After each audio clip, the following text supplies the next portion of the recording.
প্রশ্ন হবে, আমরা একটা বিক্রিয়ার মাধ্যমে বুঝতে পারবো কার জারণ ঘটে কার বিজারণ ঘটে। তোমরা দেখো এখানে SN4 positive plus Ap2 positive এই বিক্রিয়ক থেকে উৎপাদ উৎপন্ন হয়েছে কি টিন, মানে SN2 পজিটিভ এবং Ap3 পজিটিভ।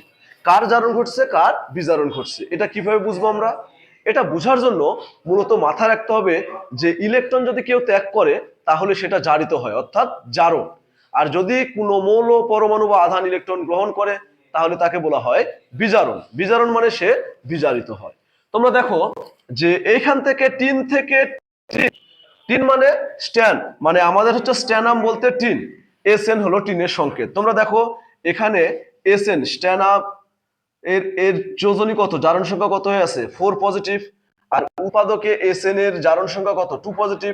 মাথায় রাখবে পরমাণু থেকে যদি চার্জ বৃদ্ধি পায় তাহলে বোঝা যাবে তার জারণ ঘটতেছে, অথবা যার চার্জ যদি বেশি থেকে কমে যায় তাহলে বুঝতে হবে যে তার ঘটছে। তোমরা দেখো এখানে 4 পজিটিভ এখানে 2 পজিটিভ, তাহলে বুঝতে হবে যে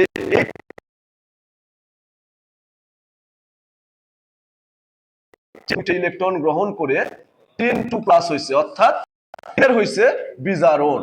ওকে, এবার দেখো Ap2 পজিটিভ থেকে Ap3 পজিটিভ হয়েছে, এটার মাধ্যমে বোঝা যাচ্ছে আয়রন ইলেকট্রন ত্যাগ করে কি হয়েছে পজিটিভ চার্জ আরো একটা বাড়ছে। মাথায় রাখবে তোমরা, যদি কোনো মৌল বা আয়নের নিরপেক্ষ পরমাণু থেকে যদি চার্জ বৃদ্ধি পায় তাহলে বুঝবো সেটা হলো কি জারণ। অথবা চার্জিং এ অবস্থায় আছে, সে চার্জ প্রাপ্ত পজিটিভ চার্জ হয়ে আছে কিন্তু আরো যদি পজিটিভ চার্জ বৃদ্ধি পায় তাহলে জারণ।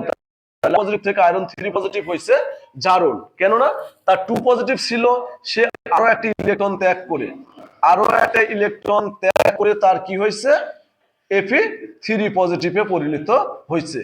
তবে আমরা বুঝতে পারি কার জারণ ঘটছে কার বিজারণ ঘটছে। তারপরে যদি কেউ জারণ সংখ্যা বা কার জারণ ঘটছে বা বিজারণ ঘটছে যদি বুঝতে সমস্যা হয় তাহলে কমেন্টস এর মাধ্যমে জানাবে, আমি সেটা সমাধান করে দেব। ধন্যবাদ।